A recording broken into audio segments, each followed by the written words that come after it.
Welcome to Suman TV. నేను వర్మ. ప్రస్తుతం మనం అన్నవరం దేవస్థానంలో ఉన్నాం. శ్రీ వీర వెంకట సత్యనారాయణ స్వామి వారి సన్నిధిలో తయారవుతున్న ప్రసాదం విశేషాలని ఈరోజు తెలుసుకునే ప్రయత్నం చేద్దాం. ఈ అన్నవరం సత్యనారాయణ స్వామి ప్రసాదం తయారయ్యే ప్రాంతాన్ని మోతాది అని పిలుస్తారు. తిరుమలలోని శ్రీ వెంకటేశ్వర స్వామి వారి లడ్డూ ప్రసాదానికి ఎంత క్రేజ్ ఉంటుందో అలాగే సత్యనారాయణ స్వామి వారి ప్రసాదానికి అంతే క్రేజ్ ఉంటుంది. ఇక్కడ మనం ఈ మోతాదులో చూసుకుంటే కనుక మొత్తం 20 కళాయిలు మనకు వరుసగా కనిపిస్తూ ఉన్నాయి. ఆ దీంట్లో నాన్ స్టాప్ గా ఈ ప్రసాదాన్ని తయారు చేస్తూ ఉంటారు.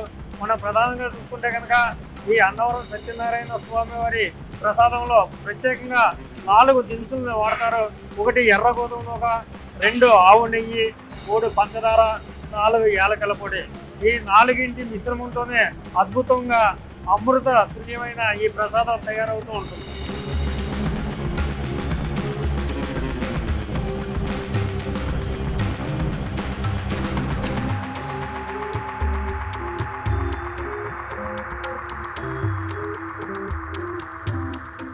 మనతో పాటు ఆలయ ఈవో అన్నవరావు గారు ఉన్నారు. ఆయన అడిగి ప్రసాదం విశేషాలు తెలుసుకునే ప్రయత్నం చేద్దాం. సార్ నమస్తే. ఇప్పుడు అన్నవరం ప్రసాదం విశిష్టత ఏంటి? ఏటా ఎంత ప్రసాదం తయారవుతుంటుంది? ఓం సత్యదేవాయ నమః. ఈ ప్రముఖ పుణ్యక్షేత్రం శ్రీ వీర వెంకట సత్యనారాయణ స్వామి వారి దేవస్థానంలో వ్రతం అన్నది ముఖ్యంగా చేసుకునే కార్యక్రమం అండి. హిందువుగా పుట్టిన ప్రతి వ్యక్తి లైఫ్ టైంలో ఒక్కసారైనా కంపల్సరీ చేసుకునే వ్రతం ఇది. అంటే ఇంట్లో ఏదైనా శుభకార్యం జరిగినా, ఏ కార్యక్రమం చేసుకున్నా, పిల్లలు పుట్టినా, నామకరణం చేసినా, లేదా గృహప్రవేశం చేసినా ఈ స్వామివారి వ్రతం చేసుకోవడం అనేది ఇక్కడ ఆనవాయితీ. అలాగే ఆ వ్రతం మనకి ఇంపార్టెన్స్ ఇంకా ఏంటంటే స్వామివారి ఈ గోధుమ ప్రసాదం ఏదైతే ఎర్ర గోధుమతో తయారు చేసే ప్రసాదం ఏదైతే ఉందో ఇది స్వామివారికి నివేదన చేసి ఆ వ్రతం చేసుకున్న వాళ్ళకి మనం ఇవ్వడం అనేది ఇక్కడ ఆనవాయితీగా నడుస్తుంది. తిరుపతి లడ్డూ ప్రసాదం ఎంత ప్రాముఖ్యత ఉందో ప్రపంచంలో, అలాగే ఈ అన్నవరం వీర వెంకట సత్యనారాయణ స్వామి వారి ప్రసాదానికి కూడా అంతే ప్రాముఖ్యత ఉంది.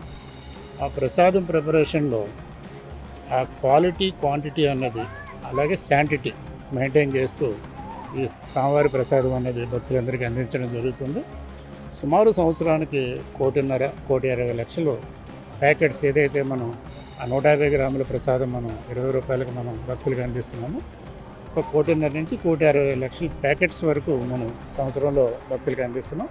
హైయెస్ట్ ఒక రోజుకు 1,50,000 వరకు ప్రసాదాలు కూడా మనం ఇచ్చే సందర్భం కూడా ఉందండి.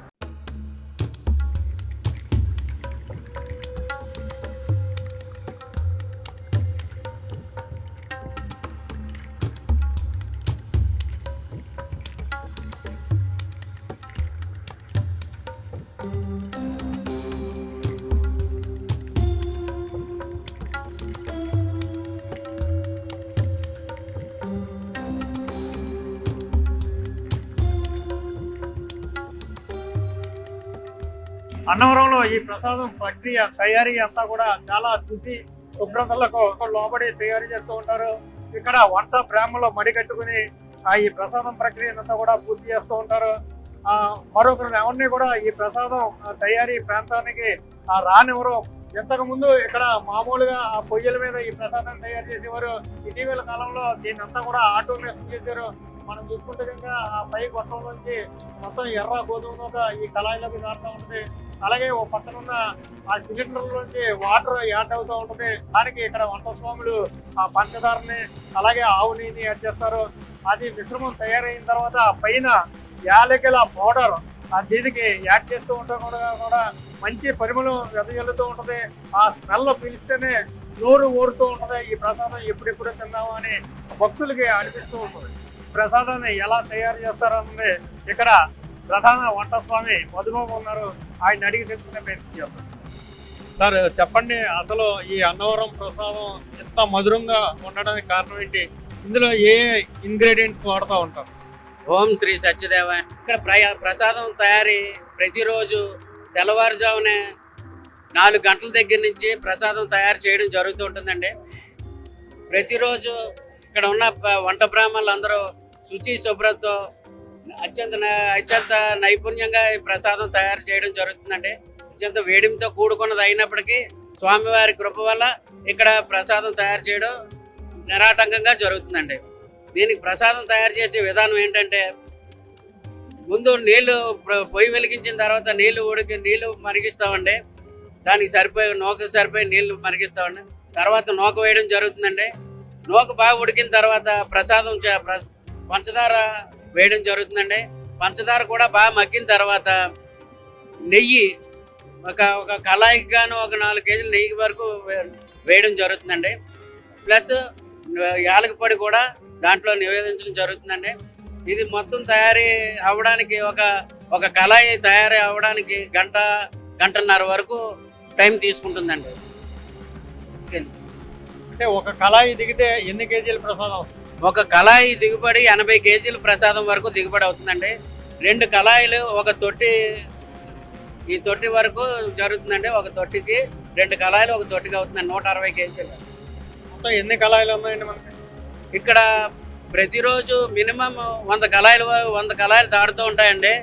అదే అత్యంత పర్వదినాల్లో కానీ, కార్తీక మాసం, శ్రావణ మాసం ముఖ్యమైన దినాల్లో, ఏకాదశి, దశమి తిథుల్లో కూడా 200-250 కళాయిల వరకు పడే అవకాశం ఉందండి.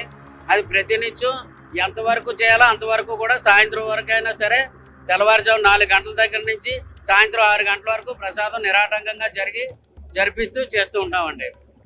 మొత్తం ఎంతమంది వంట స్వాములు ఉంటారండి ఇక్కడ? ఒక 80 వంట స్వాములు ఉన్నామండి.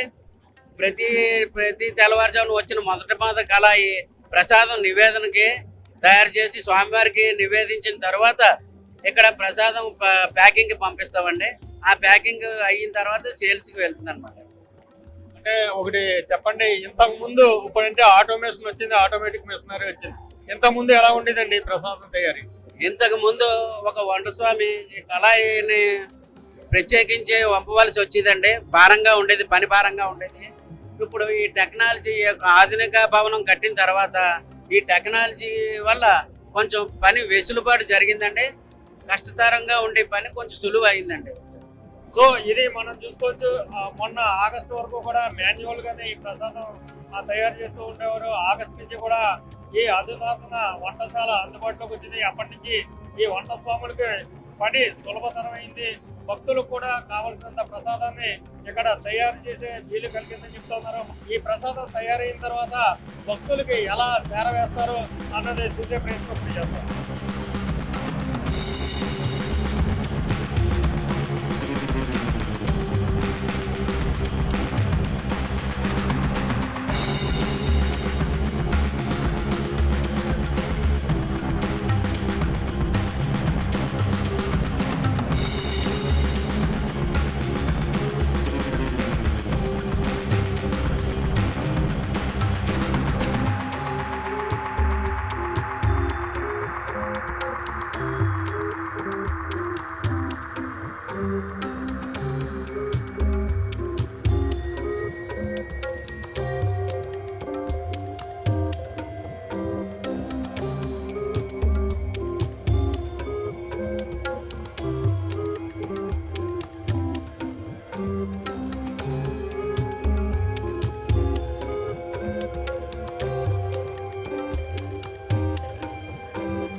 తెలుగు నాట అన్నవరం శ్రీ సత్యనారాయణ స్వామి వారి వ్రతాన్ని ఆచరించడం అనాదిగా వస్తున్న సాంప్రదాయం.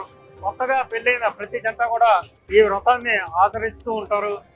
ఈ వ్రతంలో వ్రత కథ ఎంత ఇంపార్టెన్సో, వ్రతం ముగిసిన తర్వాత స్వామివారి ప్రసాదాన్ని స్వీకరించడం అంతే ప్రాముఖ్యత ఉంది. అయితే అన్నవరంలో ఈ ప్రసాదం 2 రకాలుగా తయారవుతూ ఉంటుంది. ఒకటి మనం చూస్తున్న అట్టాకులో ప్యాక్ చేసే ఎర్ర గోధుమ ప్రసాదం ఒకటి, ఇంకొకటి బంగి ప్రసాదం. ఈ బంగి ప్రసాదాన్ని ఆ కేక్ లాగా ఉండే ఈ బంగి ప్రసాదాన్ని దూర ప్రాంత భక్తులకు పార్సిల్ ద్వారా కూడా దేవస్థానం అందజేస్తూ ఉంటాం.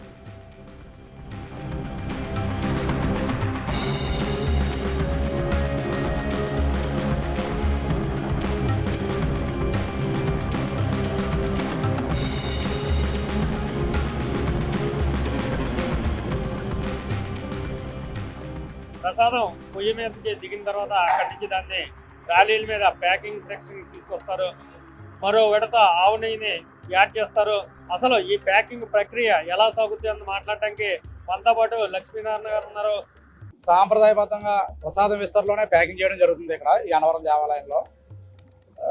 ఈ ఈ ప్రసాదాన్ని ఇక్కడ కూడా మళ్ళీ ఆ పొర కొద్దిగా బాగా క్వాలిటీగా నాణ్యతగా ఉండడానికి కోసం ఇక్కడ కూడా 3 కేజీలు నెయ్యి కలుపుతూ ప్రసాదం ప్యాకింగ్ సాంప్రదాయంగా పవిత్రంగా తయారు చేసి భక్తులకు ఎటువంటి అసౌకర్యం లేకుండా ఈ ప్రసాదాన్ని అంటే బాగా పవిత్రంగా భావిస్తారో అలాగే మధురంగా ఉంటుందని చాలా భక్తుల నమ్మకం. అందుకని మేము ఎటువంటి కృషి కూడా ఈవో గారు సూచనల ప్రకారం ఈవో గారు కూడా పర్యవేక్షణ ఎక్కువగా ఈ ప్రసాదం మీద ఎక్కువ దృష్టి పెడతారు. దానివల్ల మేము కూడా చాలా జాగ్రత్తగా భక్తులకు ఎటువంటి కొరత లేకుండా వాళ్ళు అడిగిన ఎన్ని ప్యాకెట్లైనా సరే ఇక్కడ ఎటువంటి రేషన్ ప్రక్రియ లేదు. వాళ్ళు అడిగిన పద్ధతిలోనే మాకు ఎన్ని ప్యాకెట్లు అడిగితే అన్ని ప్యాకెట్లు కూడా సప్లై చేయడానికే మేము తెల్లవారుజామున నుంచి రాత్రి దాకా కష్టపడి ప్రతి ఒక్కరు కూడా జాగ్రత్తగా క్వాలిటీ రుచి ఇవ్వడానికి మాత్రమే ట్రై చేస్తాము. అలాగే ఇక్కడ ప్రతి ప్యాకెట్లు కూడా 58 మంది దాకా పనిచేస్తున్నారు. వాళ్ళు కూడా రెయిన్బోలు కష్టపడడానికి కృషి చేస్తూ ఉంటారు.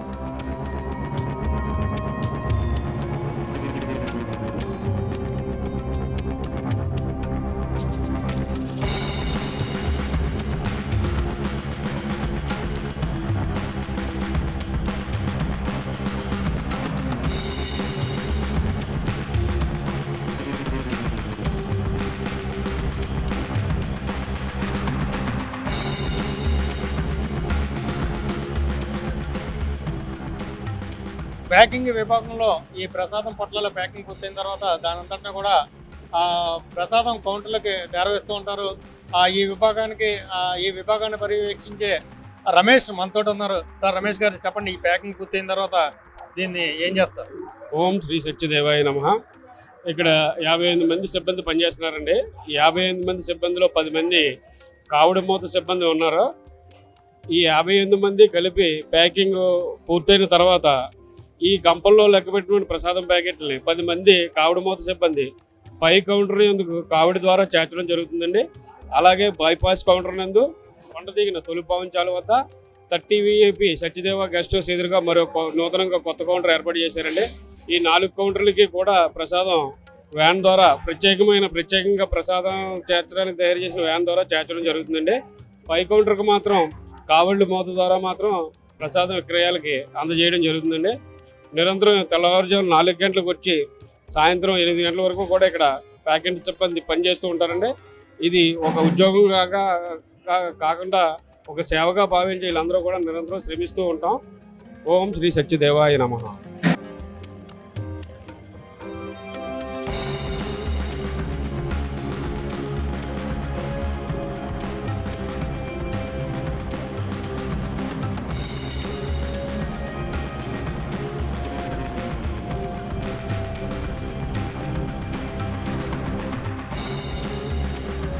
ఓం సత్యదేవాయ నమః.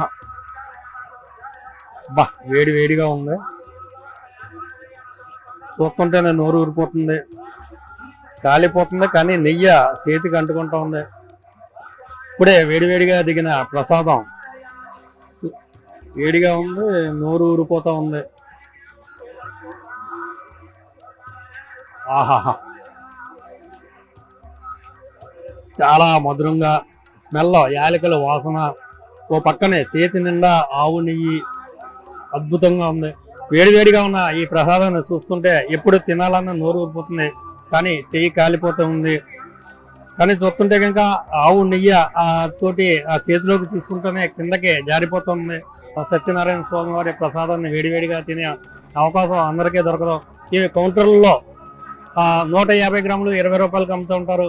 బంగి ప్రసాదం అని ఇంకోటి ఉంటుంది, అది నిల్వ ఉండే ప్రసాదం, అది 100 గ్రాములు 20 రూపాయలకి అమ్ముతూ ఉంటారు. అన్నవరంలో సత్యనారాయణ స్వామి వ్రతం చేసుకున్న భక్తులందరికీ కూడా ఈ ప్రసాదాన్ని ఉచితంగా ఇస్తారు. ఆహా, ఓ పక్కనే ఆవు నెయ్యి, మరో పక్క వేడిగా ఈ ప్రసాదం తింటుంటే మొత్తం స్వర్గం కనిపిస్తున్నట్టుగా ఉంది. తిరుపతి వెంకటేశ్వర స్వామి ఆ లడ్డు ప్రసాదం తర్వాత అంతా ప్రాశస్త్యం ఈ అన్నవరం సత్యనారాయణ స్వామి వారి ఆ ప్రసాదానికి ఉంటుంది. అందుకే భక్తులు ఎవరైనా అన్నవరం వచ్చినా తమకి ఒక ప్రసాదం ప్యాకెట్ తెమ్మని కోరుతూ ఉంటారు. ఇది ఈరోజు అన్నవరం సత్యనారాయణ స్వామి వారి ప్రసాదంపై స్పెషల్ ఫోకస్. మరో ఆసక్తికర అంశంతో మళ్ళీ కలుద్దాం. Until then please like, share and subscribe to Suman TV.